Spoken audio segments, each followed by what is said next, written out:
Alright, so for today kita pergi bab 5, iaitu pembahagian sel lah. Alright. Okay, pembahagian sel dia hanya melibatkan dua sahaja jenis, iaitu mitosis dan juga meiosis. Okay, pembahagian sel adalah bila sel itu membahagi daripada satu sel kepada dua sel lah.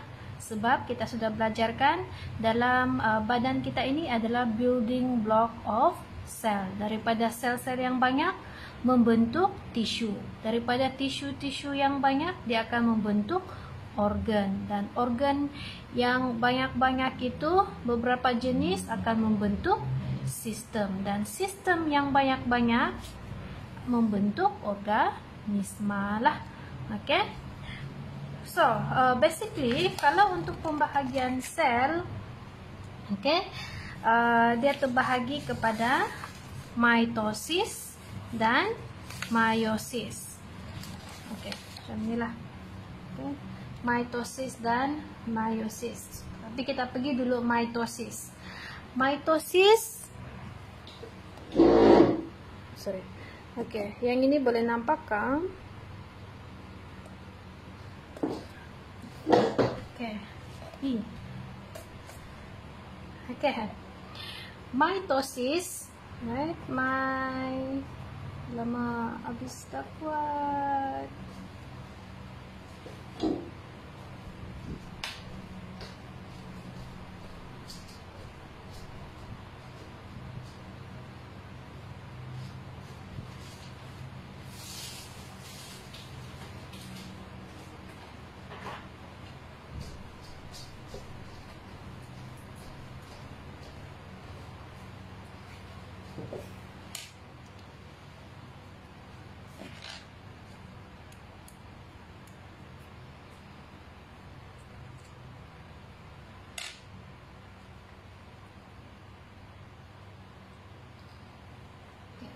Mitosis, proses ini berlaku pada sel-sel biasa lah.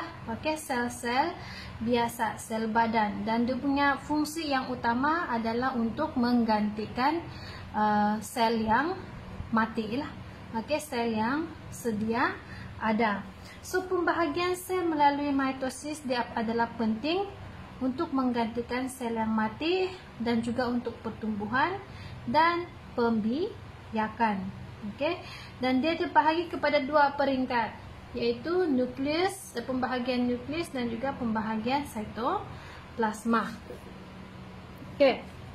Kalau untuk pembahagian nukleus, okay, dia boleh berlaku di dalam mitosis dan juga meiosis lah. Okay, dan biasanya mitosis ini berlaku pada sel soma. Okay, kalau untuk sel soma ini termasuklah sel kulit kita. Okay, semua sel lah kecuali pada organ reproduktif. Okay, yaitu sel gamet, dia hanya melalui meiosis. Okay, meiosis. Now, kalau kita tengok mitosis, okay, dia akan menghasilkan, pembahagian dia akan menghasilkan dua sel anak sahaja. Okay, dan kalau mitosis dia daripada sel induk, iaitu diploid lah. Kalau manusia sentiasa diploid ataupun 2N. Alright, 2N. Alright. Dan bila dia melalui proses mitosis, anak dia akan ada dua sel. Dan anak dia pun mempunyai jumlah kromosom sebanyak diploid jugalah 2N. Okay? Tidak, dia adalah sama sahaja macam sel induk. Alright? Tapi kalau meiosis, okay, daripada sel induk 2N ataupun diploid, okay, dia akan memberi hasil, dia ada dua stage kan. Okay? Daripada dua sel anak, dia akan membahagi lagi untuk mendapatkan 4 sel anak yang mempunyai separuh kromosom, separuh jumlah kromosom, yaitu haploid lah, kita panggil haploid. Alright, now kita tengok itu mitosis. Kepentingan dia ada di sini, boleh nampak kan?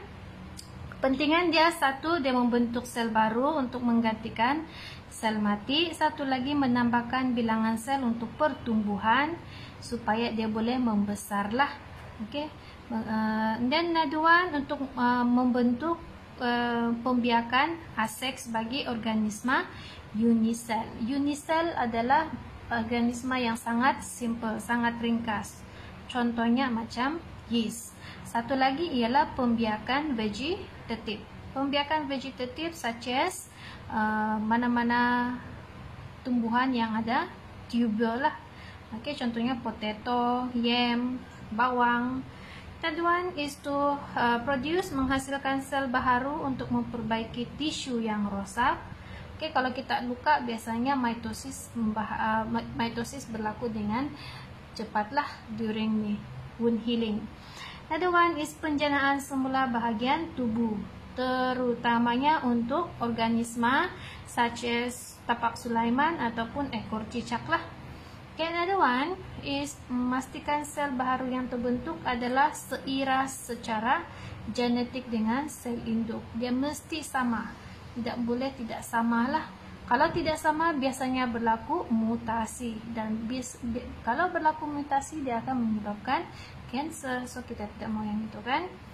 Right, next of course to maintain ataupun mengekalkan kromosom dalam sel soma, yaitu diploid. Kita tidak mau ada penambahan jumlah kromosom. Oke.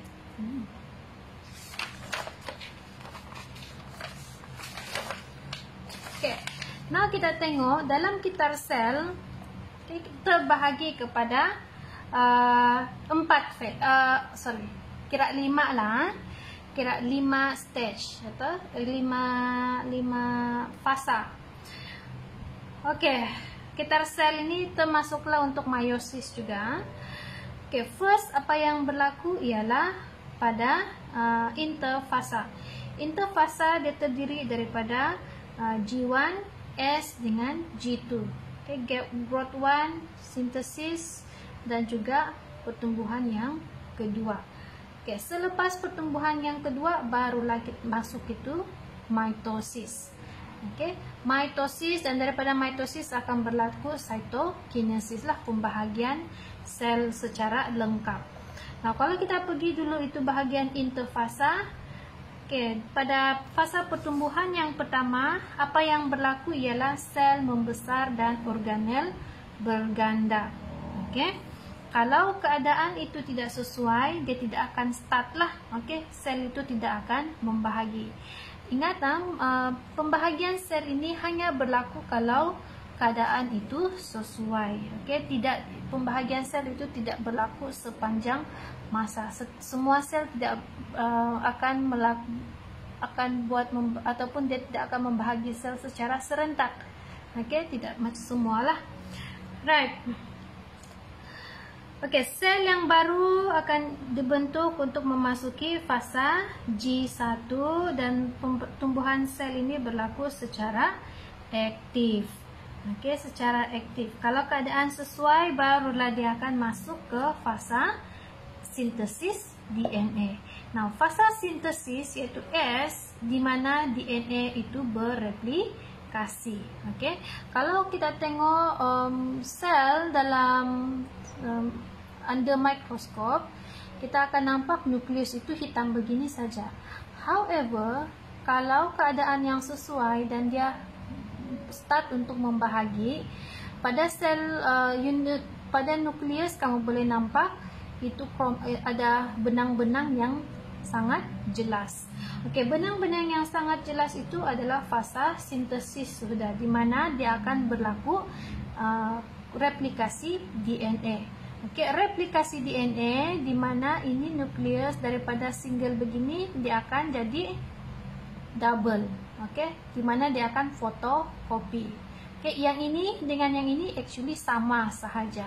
Okey, so that's why maksud dia replikasi dan duplikasi kromosom. Dia akan mengganda, dia jadi tebal. Daripada hitam-hitam begini, kita boleh nampak dengan lagi terang lah ketika pembahagian sel.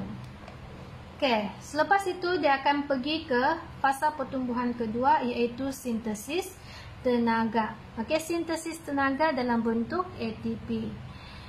Alright, di sini sel akan terus membesar, kekal aktif secara metabolik, dan protein dan enzim yang diperlukan untuk pembahagian sel akan disintesiskan dan mengumpul tenaga untuk membuat persiapan terakhir. Ya, dia akan memerlukan banyak tenaga lah. That's why kalau kita cedera ke apakah, kita perlukan protein yang banyaklah supaya kita boleh sembuh dengan cepat. Okey, barulah dia akan masuk kepada fasa M ataupun mitosis lah. Okey, kalau untuk mitosis, okey, kita tengok di sini ya. Kalau untuk mitosis dia ada 4 fasa. Kamu boleh ingat macam ni saja. PMAT, PAKMAT. Okey. P untuk profasa, M untuk metafasa,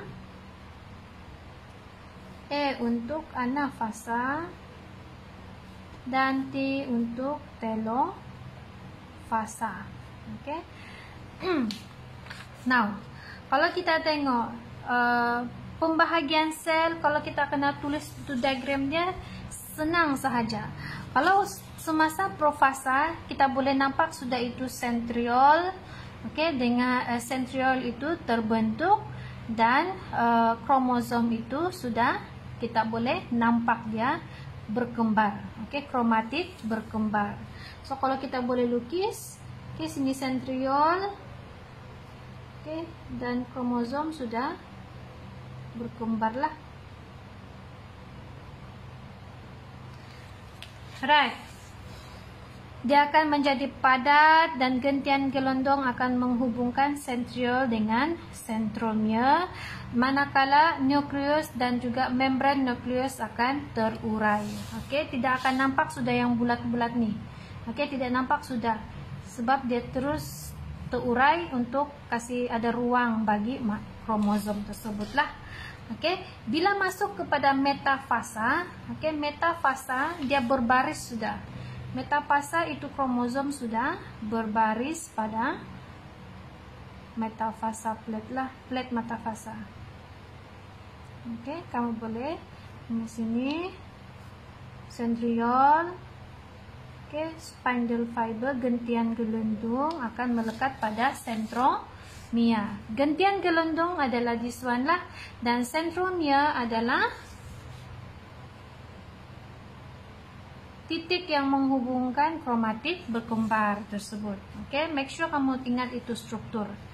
So di metafasa, kromosom tersusun pada sata katulistiwa secara rawak. Dia tidak akan pilih-pilih, saya mau baris dengan ni lah. Tidak, dia secara rawak. Semua adalah secara rawak. Okay. And then gentian gelondong terbentuk sepenuhnya dan metafasa berakhir apabila setiap centromere mula membahagi dua lah. Dan bila kamu lukis anafasa, dia adalah fasa di mana kromosom itu sudah berpisah. Okay.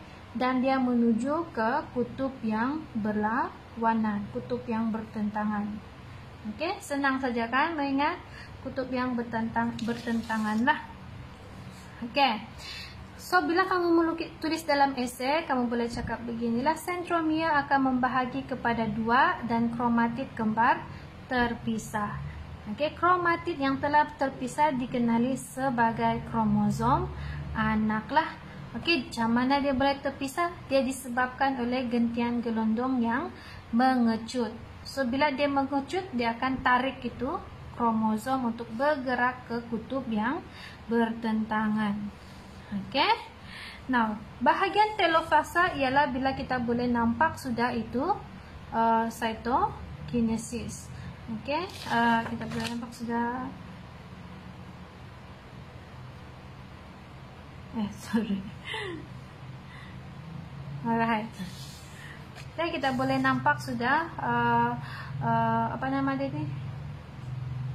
Membran plasma itu mencerut antara dua nukleus ataupun kita panggil sebagai cytokinesis, dan kita boleh nampak sudah ini nuklear membran, okey, membentuk. Okey, nuklear membran membentuk, dan barulah kita pergi cytokinesis di mana dua sel anak akan terbentuk, di mana dia betul-betul sudah berpisah, organel pun ada sudah membentuklah. Okey, ini ada kita punya endoplasmic reticulum, kita ada itu mitokondria dia. Alright. Okey, senang saja untuk mitosis. Okey, senang kita mau paham. Ada 4 ni saja. 5. Okey. Sama juga untuk tumbuhan lah. Kalau tumbuhan, okey, dia akan berpisah macam ni lah, tapi dia akan membentuk plat cell. Okey, plat cell ini dibuat ataupun terdiri daripada gentian selulosa lah. Okey, lebih kurang sama juga, cuma perbezaan dia ialah tidak ada sentriol, tidak ada sentriol untuk dalam mitosis tumbuhan lah. Okey, nanti saya dah bagi nota, you have to refer to the nota untuk perbezaan antara mitosis dalam haiwan, sel haiwan, dan juga mitosis dalam sel tumbuhan. Now, kalau kita tengok pembahagian sel, dia actually ada dua lagi, iaitu sel terkawal dengan sel tidak terkawal. Kalau sel terkawal ialah dia punya pembahagian sel itu berlaku pada masa yang tepat dan tanpa ada kesilapan apa-apalah. Okey, dia adalah normal. Okey, contohnya bila pertumbuhan untuk membentuk pucuk yang baru ataupun untuk penderma darah, di mana kalau dia lepas derma darah dia akan cepat-cepat bermitosis untuk membentuk sel darah merah yang baru, ataupun terdapat luka pada kulit. Okey, itu adalah normal dan dia adalah terkawal. Tapi kalau untuk pembahagian sel tidak terkawal, okay, dia boleh menyebabkan penyakit kanser, di mana sel itu membahagi secara spontan lah. Okay, contohnya lah, mungkin ada sel tumor. Okay, bila dia banyak membahagi, okay, dia boleh menyebabkan sel itu boleh masuk ke saluran darah sebab dia kasih pecah itu blood vessel. So once dia masuk ke sel darah merah, dia boleh merebak ke seluruh badan manusia. So ini stage cancer yang kira lewat lah, susah sudah untuk kita kasih sembuh. Okay, so that's why orang cakap sel cancer yang dikesan pada peringkat awal, okay, kita boleh rawat lagi. Tapi kalau pada yang lama sudah, okay, susah sudahlah. Alright. So itu sel tidak terkawal, di mana dia boleh menyebabkan sel-sel kanser ataupun tumor, ketumbuhan tisu yang tidak normal. Okay. Now, aplikasi mitosis yang paling ketara, yang paling sekarang digunakan ialah untuk pengklonan. Kalau pengklonan tumbuhan ada banyaklah, contohnya kultur tisu. For example, kalau dalam pertanian kita mau menghasilkan pisang, okay, pisang yang mempunyai baka baik, kita mau semua pisang itu mempunyai baka yang baik juga, so kita kasih klon dia. Sebab kita tahu mitosis itu dia punya sel anak adalah sama dengan dia punya induk, kan, sama dengan induk dia. So kalau induk dia itu kuat, anak dia pun kuat jugalah. Alright, so itu adalah salah satu kelebihan mitosis dalam pertanian. Okay. Kalau untuk pengklonan haiwan, ada juga saintis pernah buat, iaitu pada Dolly the lamb. Tapi dorang berjaya juga, cuma Dolly tersebut tidak dapat hidup lama lah. Okey, so susah sikit kalau untuk kita apply pada haiwan. Alright. Nah, keburukan dia pula, apa yang terjadi ialah klon ini mempunyai rintangan yang sama terhadap penyakit atau perosak. Contohnya yang tadi tu pisang. Okey. Kalau itu pisang kena serang penyakit, okay, kita tahu dia kuat kan, tapi mungkin ada satu lagi bakteria ataupun serangga yang baru yang lebih kuat daripada itu. Baka baik ni apa yang akan jadi? Kalau ini mati, of course anak-anak yang lain pun matilah. Okay, tidak ada variasi. Kita sudah belajarkan variasi daripada form 5. Okay, ini yang saya maksudkan. Kita maksudkan yang keburukan pengklonan. Okay, tidak ada variasi. Kalau ada variasi mungkin 1 daripada 10 pokok itu mungkin boleh hidup. So asal dia hidup, spesies itu tidak akan pupus. Tapi kalau semua sama saja, dia punya tidak ada variasi, so maknanya semua akan mati dan semua boleh pupus. So itu adalah salah satu lah. Okay. Now kita pergi itu meiosis. Okay, meiosis dia adalah proses pembahagian nukleus yang mengurangkan bilangan kromosom sel anak menjadi separuh daripada sel induk. Okay, meiosis ini hanya berlaku pada organ pembiakan sahaja. Kalau untuk perempuan pada ovary, kalau untuk lelaki pada testis. Right? Dan ovary akan menghasilkan ovum, manakala testis akan menghasilkan sperma.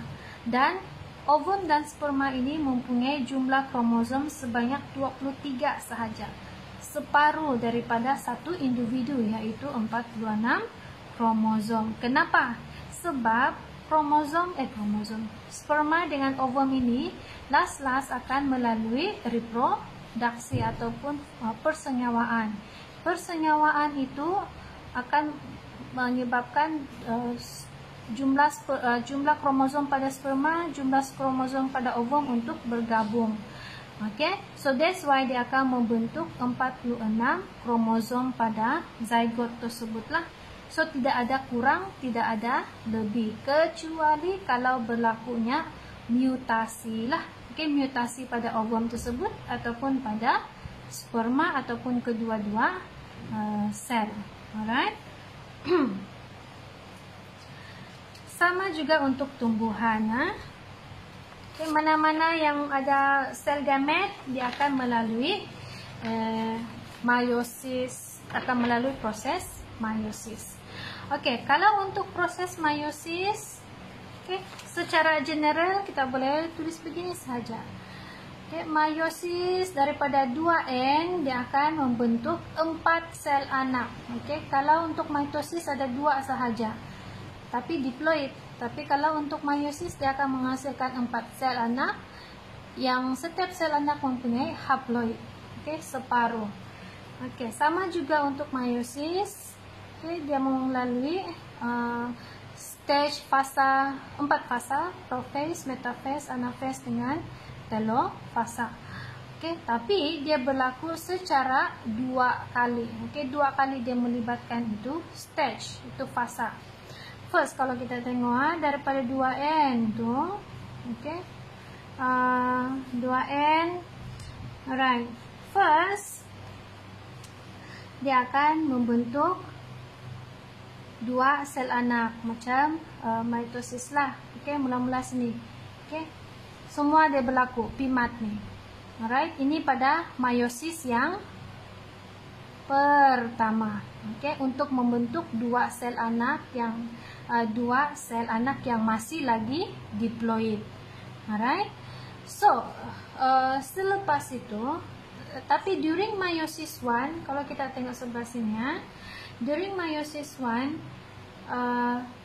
ketika metafasa pertama, pada profasa pertama, okay, apa yang terjadi ialah kromosom homolog berpasangan dan membentuk bivalent dan tetrad.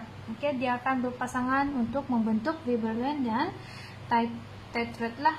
Contohnya profasa sini, okay, bila dia bersusun, pertukaran genetik akan berlaku pada profasa 1. Berlaku pada profasa 1. Bila dia pergi metafasa 1 pula, metafasa 1 bukan satu kromosom sahaja yang berbaris, tetapi ada 2 pasangan kromosom yang berbaris. Kalau kita tengok pada mitosis hanya 1 sahaja, tapi kalau sini dia ada pasangan. Dia ada pasangan. And then centromere itu gentian akan melekat pada centromere yang satu dengan yang sinilah. Alright. So, anafasa yang pertama itu apa yang berlaku ialah kromosom akan membentuk di sinilah.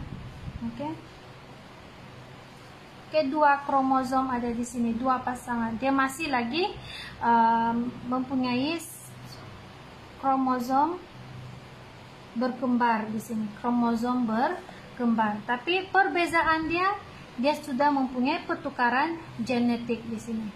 Mempunyai pertukaran genetik. So dia akan membahagi lagi lah. Dia akan membahagi. Benda yang sama berlaku. Yang ini satu berlaku yang ini pun berlaku juga meiosis yang ini. Alright. So selepas itu apa yang berlaku ialah setiap sel ini akan melalui meiosis yang kedua. Meiosis kedua sama macam mitosis yang kita sudah tahu inilah. Sama sahaja, di mana kromosom tersebut yang berbaris pada metafasa kedua adalah 1 sahaja kromosom berkembar, dan bila pada anafasa dia akan kasih pisah itu pasangan kromosom. Dia akan pisahkan pasangan kromosom kepada arah yang bertentangan. So last apa yang jadi, dia akan yang sel ini akan membentuk 2 sel anak. Sel ini akan membentuk 2 sel anak. So last kita dapat itu 4 sel anak. Alright. Tapi apa akan jadi? Dia sudah jadi separuh lah. Dia sudah jadi separuh. Itu perbezaan yang ketara lah dengan mitosis. Alright. So apa yang kamu perlu tahu di sini ialah yang biasanya kena soal dalam SPM. Esai ialah perbandingan antara meiosis dan juga mitosis. So nanti kamu tengok itu nota yang cikgu bagi nanti ya. Alright. So itu sahaja untuk bab 5 ni. Senang saja. You have to know perbezaan dan juga persamaan antara meiosis dan juga mitosis. Dan kena ingat, mitosis itu berlaku di mana? Sel soma sahaja. Manakala meiosis berlaku pada sel gamet, yaitu sperm dan ovum sahaja. Alright. I will give you the notes and the exercise, so please try to finish them before the end of the class.